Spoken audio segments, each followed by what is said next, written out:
Welcome back to the Damage Report. I am Rayvana filling in for John Iadarola, and we've got a really great show for you today. We're going to be talking about the increasingly hilarious attacks on Representative Matt Gaetz coming from inside his own party. We're going to talk about Trump's self-victimization with his current fraud trial that's happening in New York. We're going to talk about the impacts, the real life impacts of libs of TikTok amplifying conspiratorial messaging around teachers who are part of the LGBTQ community or just support the LGBTQ community. We're also going to talk about how your life might be worse and your life expectancy specifically might be worse if you're living in a Republican-led state. So all that and more coming up on the Damage Report. And joining me to talk about all of that is Aida Rodriguez, who is someone I've been watching on TYT for a long, long time. So I'm really excited to finally get to do a show with you. Same here. I appreciate that. I'm happy to be here today of all days, because as you said, there are some hilarious things to talk about. So with that, let's just jump right into this first story because there is chaos in the Republican Party. Everybody take a look. A lot of people have been calling me about Speaker. All I can say is we'll do whatever's best for the country and for the Republican Party. Would you take the job? Would you take the job? We have some great people. Would you take the job? A lot of people have asked me about it. I'm focused. You know, we're leading. I don't know you. I'm sure you don't read too much in the papers. But we're leading by like 50 points for president. Now, my focus is totally on that. If I can help them during the process, I would do it. But we have some great people in the Republican Party that could do a great job as Speaker. The new competition amongst House Republicans for who will be Speaker has kicked off with a bang. A lot of people floating Donald Trump's name. So there you saw him addressing those rumors. And you know what? If being Speaker of the House means that Donald Trump has to drop out of the presidential race, God bless him. Let it happen. If it make him weaker and easier to take out of power, he'd have no direct control of the military, then I'm all for it. Although I don't think that Donald Trump is going to become Speaker of the House. Now let's take a closer look at who might become Speaker of the House, who's thrown their name in the ring, who's vying for that position, and what evil Republican ghoul we might see ascend to that role. So CNN reported that House Majority Leader Steve Scalise and Representative Jim Jordan both jumped into the race Wednesday to become the next House Speaker. The stakes are extremely high as Congress faces down a looming shutdown deadline in mid-November. The House is essentially paralyzed while it lacks a speaker. Now, a lot of people believe that because he is the House Majority Leader, Steve Scalise is going to become Speaker of the House. He's ahead in the betting odds right now, which we'll talk about in a second. But there are some concerns as he's currently fighting cancer that he might not be up for the job, although he says that his doctors are very optimistic about his chances of fighting that. Now, I also mentioned Representative Jim Jordan. And if you're wondering if his involvement in covering up sex abuse while he was working at a university is going to impact his chances on becoming the Speaker of the House, I would venture that they're probably not, because he was allowed to rise to the position of the head of the House Judiciary Committee. So clearly the Republican Party has decided they don't care about that blemish on his background and allowing him to join the leadership in the first place. Now, those two are not the only people vying for the position, and there's still time for other Republicans to jump in the race. Now, one of those Republicans is Representative Kevin Hern, who has publicly considered joining but hasn't officially. Now, Republicans are hoping to have a candidate to hold a full House vote by this next Wednesday, although given the absolute state of disarray that they're currently in, my money is on that not happening. But speaking of money and what I mentioned earlier, let's bring up these betting odds, which, just for the record, who the hell are the people that bet on this kind of stuff? But they have the odds. In first place currently is Steve Scalise, with Kevin Hern coming in second, Jim Jordan after that. You'll see down there, Donald Trump and Hakeem Jeffries currently have the same 5% chance of becoming Speaker, and then as well as Byron Donalds, who you might remember from the first 15 rounds of votes for the Speaker. Now, personally, I'm not a betting woman, but I would put my money on Steve Scalise becoming Speaker of the House. Ida, do you have any predictions on who might become the Speaker, or how long it might take them to finally get this done? The way that our American government is going, I mean, Homer Simpson could actually be the Speaker of the House in America, because this is a clown show. And it has become, so laughable that it makes me concerned about how we look to the rest of the world and how dangerous that is when they see how vulnerable we are. The fact that Donald Trump probably doesn't know that he can't do both, because he thinks he's one of those guys that thinks he can do everything. He's like the Tyler Perry of government. He's like, I'll direct it, I'll write it, I'll star in it, I'll produce it. Damn it, I'll hold the lights. So, it's very discouraging to see people who have covered up sex scandals, people who lack integrity. I would like to see the Republicans who have maintained faith and integrity and have not allowed themselves to be bought or bullied to step up in these moments. And I don't know who I can name, but can you think of someone? And if you're out there watching, please send me a message, put it in the chat. Who do you think, what Republican candidate, what Republican representative has maintained their integrity throughout these last couple of years that you would say would be a good person to open their mouth and speak on behalf of government? Please let me know, because I'm lost right now.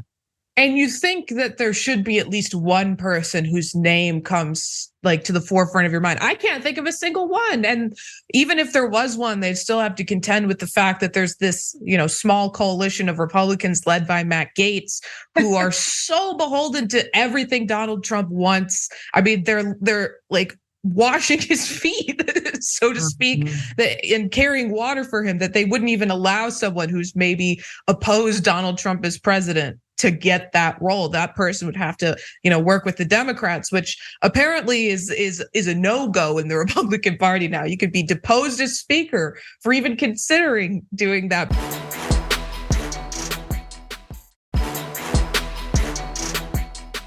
Let's take a look at this first video, because the criticism is coming from inside his own house. The people who were masquerading as fiscal conservatives really aren't, Jake. I mean, Matt Gaetz, to say he came here as a fiscal crusader, it's more likely he came here for the teenage interns on Capitol Hill, to be honest. Look, he's voted for continuing resolutions. He's voted for omnibus bills. He voted for trillions of dollars in COVID spending. Even this year, he put forward an earmark. And yet he's presented himself as, I'm doing this for the fiscal benefit of the country. That's not honest. The guy just had a distaste for Kevin and used the rules to dethrone him. Wow. He came here for the teenage interns on Capitol Hill. And that is a criticism coming from his own party. It's funny to see, though, how none of these Republicans had anything to say about Matt Gaetz's sexual impropriety before he opposed the party leadership. It would have been nice if someone would have come forward and tried to raise the alarm on what we know is Matt Gaetz's inappropriate behavior with particularly young women, allegedly as young as 17, but that's a talk for another day. Now, we call them children, though. Let's call them children. Let's call them what they are, because the young women, we kind of normalize, but those are children. Mm-hmm. Those are people who can't vote. Mm-hmm. Those are people whose parents have to make medical decisions for them. Those are children.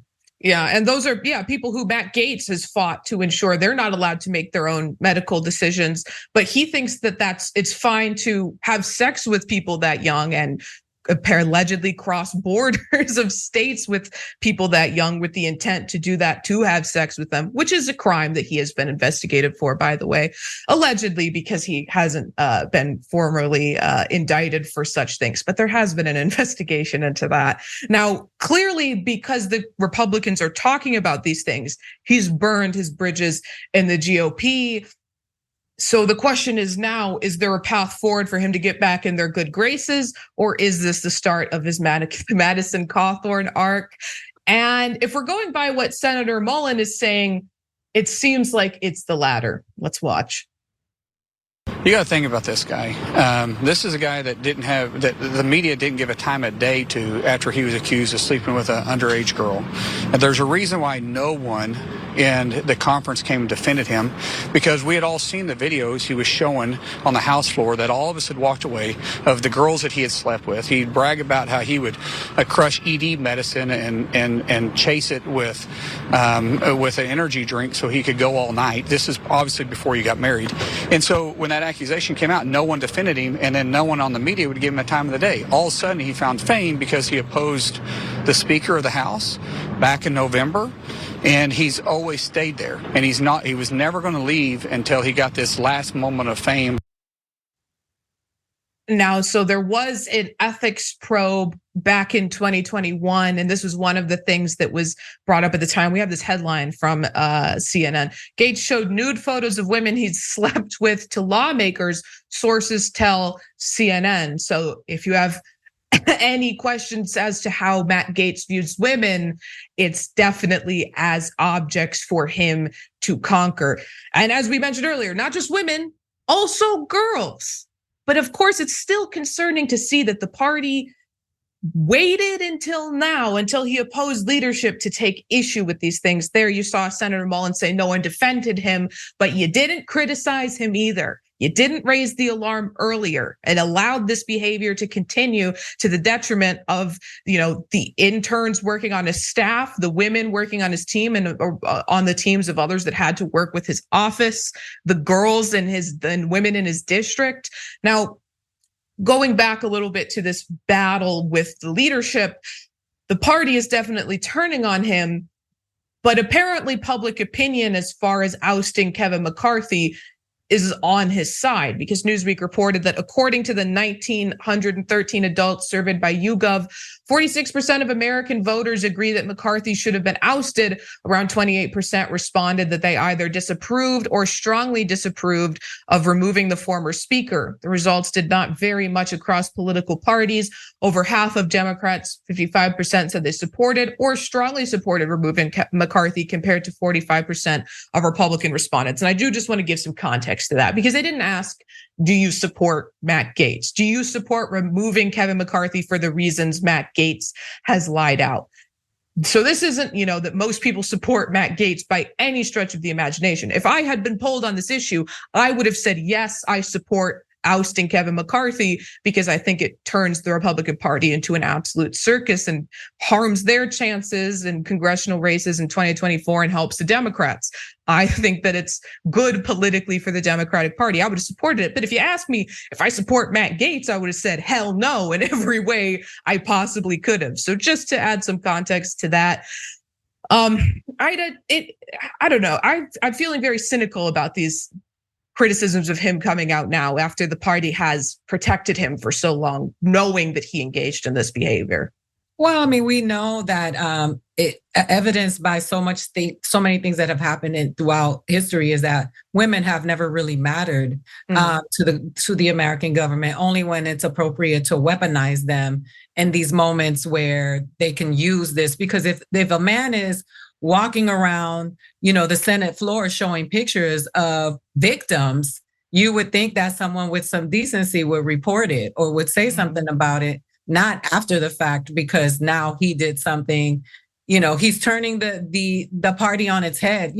Everybody has envied the AOC and company for so long that they've always tried to create their own version of that within the Republican Party because they've been so impactful. I can't. I'm very hungry, so I can't think right now. But when you think about the squad, you think about Ilhan and what those people, those significant contributions that Ayanna Pressley, that Corey. I'm sorry, Corey. I can't think right now. In St. Louis, the difference that they've made in our American government has been so powerful, so impactful that they've been trying to create some version of this within the Republican Party. They've gone rogue. They have agendas. They're also beholden to corporations, and they're getting paychecks. And let's not the American people just be fooled about this to think that this is about principles and this is about caring about the American people. This is just about agendas. And everyone now is fighting as dirty as they can, because no matter how dirty they get, there is a faction of this country that will still support them. And the people that they've been polling about the House, I would love for people to poll them and ask them, what are the 3 branches of government? Because we are sitting here to a bunch of people sitting around talking about politics and American government that are not even receiving a basic education that grants them the information about how our government functions. So this, I'm done with these people. What I challenge is their employers, the American people, to say, what are you going to say at election time when these representatives here are asking you for your vote so that they can keep getting dollars from their bosses, which are the corporate heads? Are you going to still employ these people? Look at our government. Look what is happening right now. Your issues are on the back burner. What's happening in your home today, because I know you hate watch. What's happening in your home today is not an issue right now, because this political theater that is playing out is just for position and power, has nothing to do with your healthcare, your children's education, your safety, being able to go to a public place and feeling secure. None of that is being considered right now. You are on the back burner, and you're going to continue to show up for these people. It is embarrassing what the American people have done to their employees. These are our employees. These are your servants. They work for you, and they live way better lives than you, and you allow them to do it. So what are you going to do? Right. And I've brought this up a couple times over the past few weeks, but when we were headed towards a shutdown, Matt Gaetz specifically said that 10,000 federal workers in his district are going to have to go without pay if the government shuts down. And then went on to say, and that's a sacrifice I'm willing to make on their behalf. To those 10,000 people living in his district, wake up, vote for someone else. This is a guy who's willing to continue to get paid through a shutdown and watch as you're forced to work your essential jobs without pay, to do volunteer work. And that is money you do not get back. That is money that you are just out. You got to, if you're, an essential worker, if you work for the FAA, if you're a TSA worker, the country can't function without you doing your jobs. The country can function damn well, probably better without Matt Gaetz. If he took some time off from Congress, we'd all be better off for it. But you have these essential jobs, and he wants to continue to get paid and force you to work without getting a paycheck. And I just vote for someone else. Also, I really like the point you brought up about the squad, because I remember a few years back, the Republicans really tried to push their new squad that was several Republican women who I never made a name for themselves in the party even, but it was so false and so fraudulent because they failed to understand what it is about the actual squad, about AOC, about Ilhan Omar, about Rashida Tlaib, about Cori Bush that people are invested in. And it's the fact that these are women of color who, against all odds, have been able to run amazing campaigns, grassroots campaigns, based on unabashed support of progressive policies, not for random white women from the Republican Party who have never beaten any odds, who don't support women, who didn't get to their positions based on grassroots fundraising, but were based on, corporate dollars. They can't replicate that authenticity that the squad has because there's nothing authentic except for their bigotry about the Republican Party. And so it's so silly. Yeah, my apologies to the beautiful Black Queen Cori Bush for forgetting her last name because I didn't have any nutrients this morning, knowing all of the impact that she's had and using her voice. But I just think that it's a clown show. Mm-hmm. I remember Malcolm X called it the dog and pony show. We sitting here, we watching this political theater, all of this foolishness, and the American people continue to suffer. So I just say at every turn, American people, what are you going to do? Your employees are out of control. They're unruly. Use your power and get them out of there and replace them with people who give a damn about your well-being. Mm-hmm. Absolutely. And especially as we're moving forward into this next election, it's more important than ever for people to get involved because people's lives literally depend on it. We're going to talk about that more coming up in our story about how red states are actively killing their constituents. So we got to go to a break now, though. But stick around, because we're also going to give you some updates on Donald Trump's absolute disaster of the trial that's happening in New York. Bad for him, good for us. And we'll talk about that more on the other side.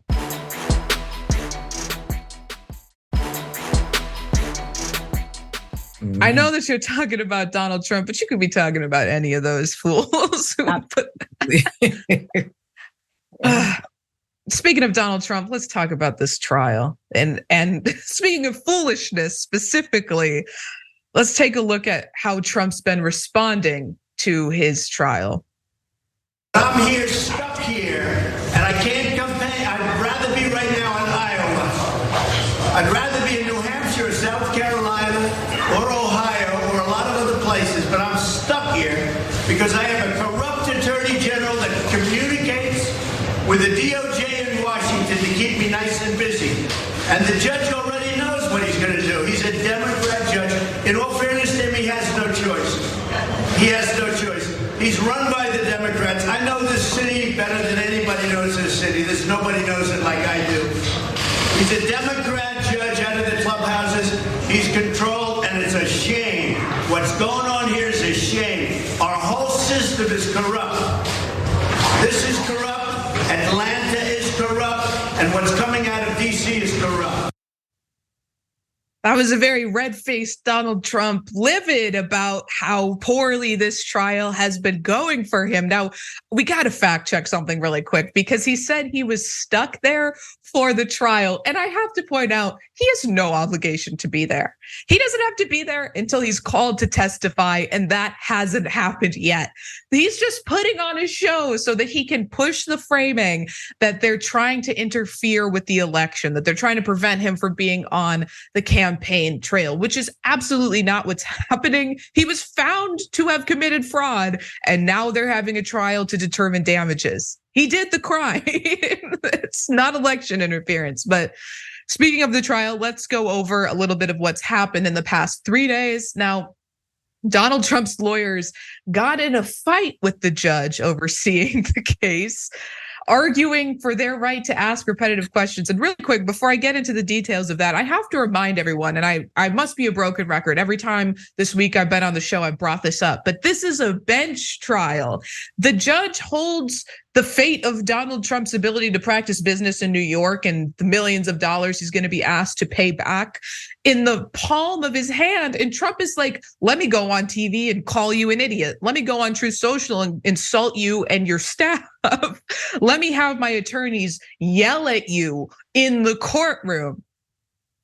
I don't understand the legal strategy here, but with that, let's talk about specifically what they're doing. An insider reported that New York Supreme Court Justice Arthur Engoron, who's presiding over the trial, was having none of it. You're not allowed to waste time. He snapped at Trump's lawyers during one testy exchange. Really quick, I want to add just a bit of information for people who might not realize. Supreme Court Justice sounds, like a very high position in New York. Not that it isn't a coveted position in law. In New York, that's not the highest court. That's the second highest court. The New York State Court of Appeals is what we would think of as the Supreme Court as far as structures go in other states and the way it is federally. But that's not the highest court in the state. Just in case you read that and thought, how did he get it to that level? He didn't. But let me continue on with this reporting from Insider. On Wednesday, Trump's attorney, Jesus M. Suarez, continued his cross-examination of Donald Bender, an outside accountant who had compiled the Trump Organization's statement of financial conditions until 2020. New York Attorney General's office, which is bringing the lawsuit, questioned Bender on Tuesday. Suarez asked about whether Bender and not Trump and his children would be responsible for the statements, which the Attorney General's office said included outrageous valuations that were fraudulently used to obtain bank loans. The move was a continuation of a strategy the Trump Organization's lawyer employed during an earlier criminal trial, trying to shift blame to Bender.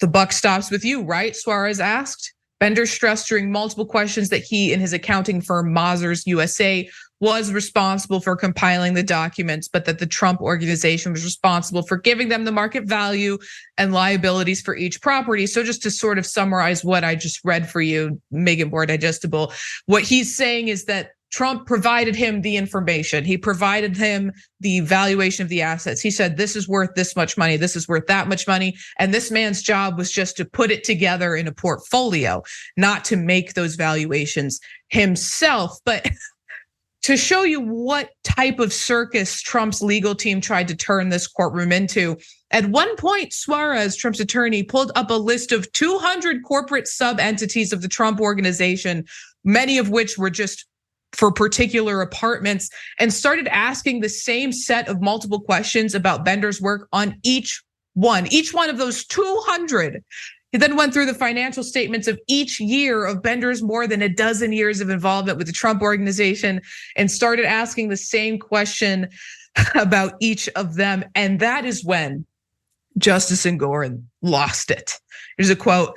"We're not going to go through each year, are we?" Engoron asked. "No, I'm not going to let you do that." Engoron asked Bender whether his answer would be the same for each year. When Bender said yes, Engoron asked Suarez to move on. "What's the difference?" Engoron said. "Jesus, now Suarez attempted to do this multiple times after Engoron already scolded him for trying it in the first place.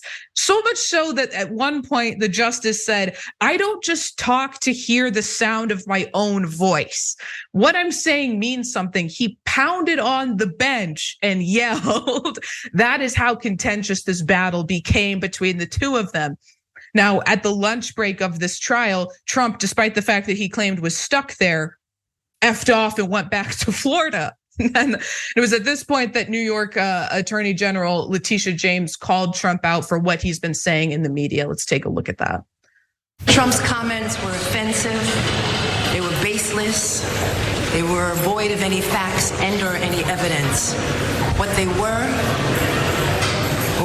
comments that unfortunately fomented violence, comments that I would describe as race baiting, and comments unfortunately that appeals to the bottom of our humanity. This case was brought simply because it was a case where individuals have engaged in a pattern and practice of fraud. And I will not sit idly by and allow anyone to subvert the law. And lastly, I will not be bullied. And so Mr. Trump is no longer here. The Donald Trump show is over. This was nothing more than a political stunt. And through all of this, Ida, it seems like Trump's attorneys are just as childish as he is. And the only arguments and their main argument in court is that this is a political attack on Donald Trump. They've sort of reiterated the racist rhetoric that he has espoused, claimed that the trial was based on race, that she was being an anti-white racist to him. The whole thing is just a disaster show, but he's using it to, promote to his, I think he described them as low intelligence voters. Oh, you're muted. Do that out of courtesy. What they say is when you're accustomed to privilege, equality feels like oppression. The people in the state of New York are held to the same laws that everybody, that Donald Trump is being held to. And all business owners are held to the same standard. Why he thinks that he shouldn't be held to the standard is just indicative of how elite he is in his mentality. And the people who follow him so closely and worship him don't realize that he does not see himself like them. Because if he did, he would stand trial and say, I'm an American. I want to be a good leader. I want to be a good citizen, and I want to lead by example. And so if I did something incorrectly, then let's go. But he's not doing that because he doesn't feel like he should be beholden to the law, because he does think that he is above everybody else, and he only calls on certain groups of people when he needs them, and he uses them and then discards them. I mean, I don't think that this is in any way a departure from who Donald Trump has been.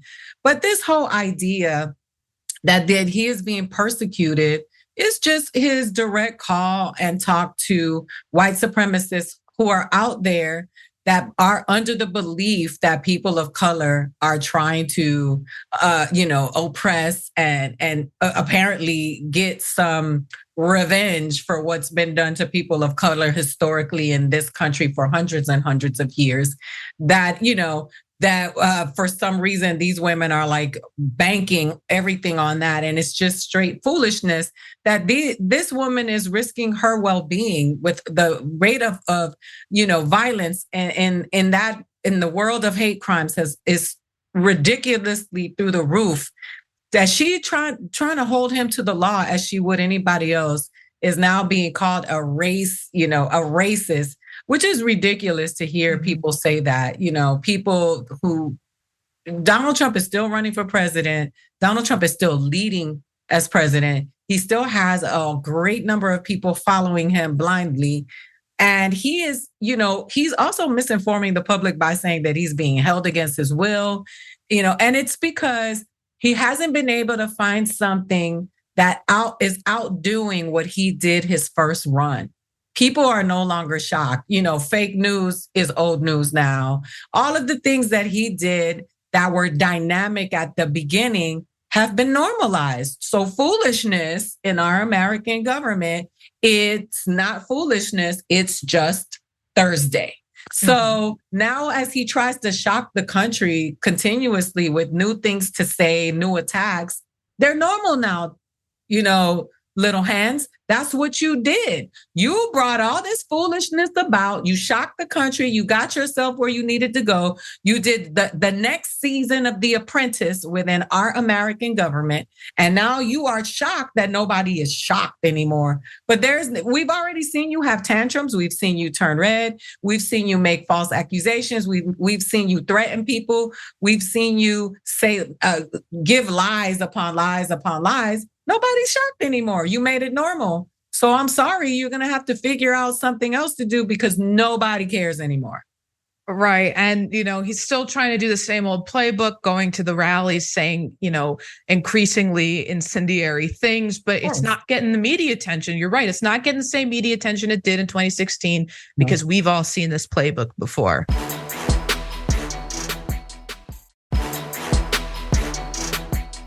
America as a country has a life expectancy problem. People here are dying far too young in the world's richest country, despite the vast sums of money we spend on healthcare. While Americans are an outlier among industrialized countries, we can see that disparity represented just within the country itself between blue states and red states. So the Washington Post did a study on that disparity specifically, and the results are very clear. And you probably have an idea of which party kills their constituents more through their actions. So the study examined 3 neighboring counties in 3 states. We have a chart showing them. There's one blue leaning in New York, a swing state in Pennsylvania, and a red leaning county, in Ohio. And then there is the map. Now, WAPO chose these 3 counties because they're in 3 different political environments statewide, while still being tied together through geography and their local economies, which have all struggled in the face of declining industrial jobs over the past decade. So let's talk a little bit about the findings of this study. Ashtabula residents, and Ashtabula is the red county in Ohio, residents are much more likely to die young, especially from smoking, diabetes-related complications, or motor vehicle accidents than people living in its sister counties in Pennsylvania and New York. And they compiled these graphs, which we can pull up, to show the death rate trends compared to the party controlling state government. And you can see the disparities there between New York, Pennsylvania, and Ohio. Now, you might be wondering, how did this pattern play out during the pandemic? It held true during the heart of the pandemic. We're not out of it, of course, it's still ongoing, but during the beginning and the heart of it, before we had a vaccine, that pattern still held true when Ashtabula residents died of COVID at a far higher rate than people living in the counties in New York and in Pennsylvania. And that should make sense to you because of the GOP's history spreading misinformation about COVID, as well as vaccine hesitancy, and championing the idea that masks are tyrannical and that encouraging people to do isolation so as to stop the spread of COVID is an infringement on your individual liberties. Not letting someone's grandma die is the biggest affront to individual liberties that the Republican Party could imagine, I suppose. Now, if you're wondering where this disparity traces back to, like so many horrible things in this country, it traces back to Ronald Reagan. From the Washington Post study, state lawmakers gained autonomy over how to spend federal safety net dollars following Republican President Ronald Reagan's push to empower the states in the 1980s. Those investments began to diverge sharply along red and blue lines, with conservative lawmakers often balking at public health initiatives they said cost too much or overstepped. And if we pull that graph up back for 1 second, you can see that they all start around the same place in 1980. In fact, the study noted that life expectancies in Ohio in 1980 were roughly the same as California in 1980. And now California has the second highest life expectancy rate among all the states, only behind Minnesota. And Ohio is in the bottom fifth of all states. And it's just quickly to clarify for anyone who's wondering, how does death from cigarette-related diseases, motor vehicle accidents, and diabetes relate back to parties? It's because the Republican-controlled areas didn't want to implement public health measures that save lives, that prevent. That's cigarette taxes, that's taxes on sugary drinks, that's passing initiatives on keeping the roadways safe, lowering speed limits, implementing seatbelt laws. They were reticent to do that. In fact, they fought off doing those things, and it lowered the life expectancy of the people who live there because of it. And Ida, when I was going through this data this morning, I expected the result of it to look something like this, but I was just shocked at how clearly you can see this disparity in life expectancy amongst these three counties that all have such similar economic and geographical conditions, but such a different quality of life for the people who live there. Yeah, it's interesting. As I was reading about homelessness, and one of the things that they always correlate is homelessness with drug use, and they always attribute that to the coastal states. They, New York and California, they're liberal, but the numbers are staggering in red states. And the quality of life, which is what people in every state should measure, is their quality of life versus the quality of life of the people who represent them. Mm-hmm. And it doesn't matter if you're a firefighter, if you're a teacher, if you work at the cafeteria, in a school, your quality of life should be the best that it could possibly be right where you are. And it should be just as good as those people who wake up every morning to allegedly represent you. But when you hear this, Ohio, which has an astronomical rate of missing women, 35 Black teens gone missing in Cleveland. Nobody knows where they are.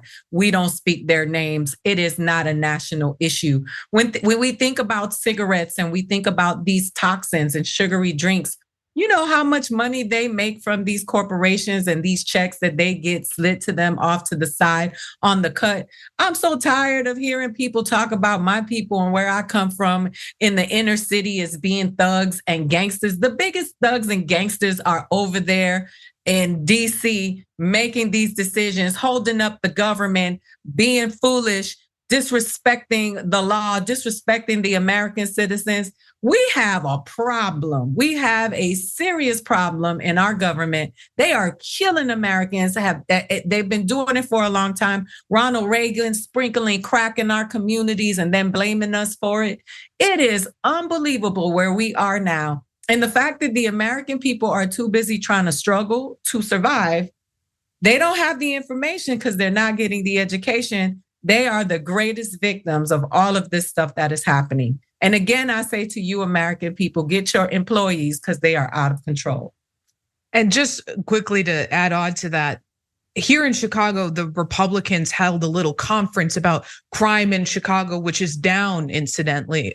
Which, if you actually want to examine crime in Chicago, do it along economic lines. Look at the history of redlining in the city, the massive segregation that we still have in Chicago today. You know, people here always talk about two Chicagos. That still very much exists. The lack of economic opportunity on our south and west sides. But why didn't these Republicans take some time to investigate, instead of crime in Chicago, why don't you do some investigation into the sex crimes of your own party members? Why don't you hold some investigations about that? Okay, we absolutely have to go to a break, but stick around because we'll be right back. And we're going to talk about, speaking of Republican crimes, we're going to talk about one Rudy Giuliani.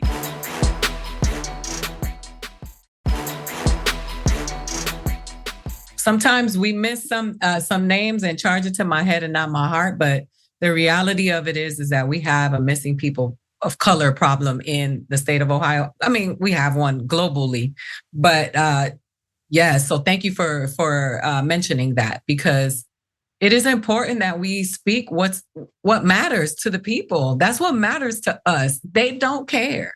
Mm-hmm. Please vote accordingly. Especially right now, as there was so much coverage about the little girl who was kidnapped in New York. And I think that's important, but why don't little girls of color, women of color get that same sort of coverage when they go missing? It's racism. That's plain and simple. Everyone should get that same sort of attention that little girl got, that got her home safely. How many lives could have been saved if we prioritize the lives of girls and women of color the same way we do of white people in the media? We gotta be serious. We gotta wake up about that. We gotta call it what it is. It's racism. Yeah. Speaking of racists, let's talk about Rudy Giuliani, who is his new approach to getting money. He's getting desperate. He's got these indictments. He's getting desperate. His new approach is suing Joe Biden. Take a look. Being called a Russian pawn and being called by the leading candidate of the Democratic Party a facilitator of Russian disinformation is an extraordinarily damaging thing. It may be that a lot of people don't believe him, but a lot of people do believe him. Go look at the public opinion polls. So those people believed that I was working with Putin. That is 100%, 1,000% untrue. Not only that, it's been proven untrue. Tell me you're desperate for money without telling me you're desperate for money. So Rudy Giuliani is now suing Joe Biden, accusing him of defaming him 3 years ago. It's this new lawsuit filed by Giuliani's lawyers. They're contending that Biden defamed Giuliani twice during a televised presidential debate with Donald Trump in 2020. So let's talk about what they're alleging. The lawsuit alleges that at 2 points during the debate, Biden falsely accused Giuliani of being a, quote, Russian pawn, and dismissed Giuliani's criticism of his son Hunter's laptop, claiming that the ex-mayor believed a bunch of garbage. Now, during the debate, Biden said Russia was feeding Giuliani false information to help Trump's chances of getting elected president, something that had been reported, something that Trump himself had been warned about at the time. But just to read the quotes, specifically what Joe Biden said was, they're interfering with American sovereignty. That's what's going on right now. They're interfering with American sovereignty. To the best of my knowledge, I don't think the president said anything to Russian President Vladimir Putin about it. He continued on. His own national security advisor told him what is happening with his buddy. Well, I shouldn't. Well, I will. His buddy, Rudy Giuliani, is being used as a Russian pawn. He's being fed information that is Russian, that is not true. And then what happens? Nothing happens. And then you find out that everything is going on here about Russia is wanting to make sure that I do not get elected the next president. So a little bit more about this lawsuit. What they're alleging says defendant Biden knew that the preceding statement about the laptop and asserting that the plaintiff lied about the content of the laptop were untrue, while also charging that now Secretary of State Antony Blinken had sought to discredit Giuliani regarding Hunter Biden's laptop. Now, in the lawsuit, it goes into the perceived damages Rudy has suffered for the statement made 3 years ago. But here, let's have Rudy tell it to you himself. His lies cost me a good deal of my law practice. It cost me directly a good deal of my million-person audience on Common Sense, where I was cut off by YouTube, which operates as a co-conspirator in another conspiracy of Biden's, which is to suppress free speech. It cost me clients in my consulting business. I haven't calculated the amounts. We can do that later, but it's in the millions and billions of dollars. Oh, this man is so desperate for money. And it's so reflective of the Trump defense. Nothing that has the consequences that I'm having to stare in the face right now, none of that could possibly be because of the things I did. It's got to be someone else's problem. And this time that someone is Joe Biden. I mean, it's ridiculous.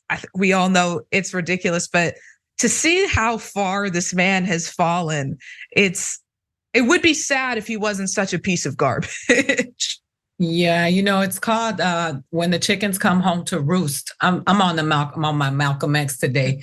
All of that stop and frisk, all of the terror on black and brown men in the state of New York, all of the racist, policies that were in place as a result of this man. This is karma. And the thing is that what's caused him all these dollars is his loss of credibility and respect on the trail and the heels of Donald Trump, the hair dye, the flatulence video, like all of that stuff. There's no respect anymore. No church in the wild, according to, as Ye would say. It is unbelievably ridiculous how far he's fallen as a result of being negotiable and not having any decency. And now here you are begging people for money, looking like a fool. You think you've lost your business and your dollars because of being called the Russian pawn? You were called the Russian pawn by many for a very long time. You lost your credibility because you were running around looking like a fool behind Donald Trump because you were chasing them dollars. And now you out here, as the kids would say, out here trying to, with this ridiculous lawsuit. This is not even in defense of Joe Biden, because I don't care about either one of these political parties. I care about the American people and the policies. This is just straight foolishness. And the fact that he gets airtime is what burns me the most, because that is the airtime that could be used for things that are very important. As we talked about these people who have been missing, who are missing that we don't know where they are. They talking to Rudy Giuliani about his little foolish lawsuit because somebody called him a name, and there are real things happening in America that should be getting coverage that don't, because the news has turned into reality shows. Yeah, and it definitely helped inspired when some American people allowed in our political system that is inherently undemocratic, allowed a literal game show host to become the president. And as you said, there's no church in the wild. There's also no honor amongst thieves, because why does Rudy have to do this? Because he gave his entire life to Donald Trump. And has Donald Trump got his back now? No, he doesn't. Is he helping to pay for his defense in these lawsuits and these indictments? No, he isn't. He held one candlelight dinner for donors to raise money for Rudy Giuliani that was not advertised at all and did not make him very much money. But speaking of Rudy Giuliani, the other thing that he needed people to know was that he denies the allegations that he has a drinking problem. He said Giuliani's drinking long a fraught subject has Trump prosecutors' attention. So let's hear what he says first and then go into the allegations. Now, notice how his attorney on the left is desperate to end the press conference. It's a typical New York Times malicious lie. I do not have an alcohol problem. I have never had an alcohol problem. And the reason I told you what I achieved is nobody could have achieved that if they did. When the hell was I drinking? I was working 24 hours a day. It's a big damn lie by a newspaper that's a disgrace, and by a reporter who covered me, used to cover me very, very, in a very glowing way, and now is vicious and mean in what she does. Thank you. And it's my press conference. vicious and mean. And if it weren't for the protections that the press gets with Times Against Sullivan, I mean, she should be sued for libel. She should also be thrown out of the profession for being a damn liar. But that's okay. He was working for 24 hours a day. When did he have time to drink? Apparently, according to all accounts, during those 24 hours of the day. I mean, we don't have to get into the specific allegations because Rudy Giuliani's alcoholism is a long documented thing throughout so much of his time as a prosecutor, as mayor, as Trump's attorney. And it is just so funny to see him squealing like this when he knows that he's getting all this negative press. But unfortunately, that's all the time we have for those of you watching on linear, but stick around because we'll be back with the aftermath right after this. So hold on to your butts.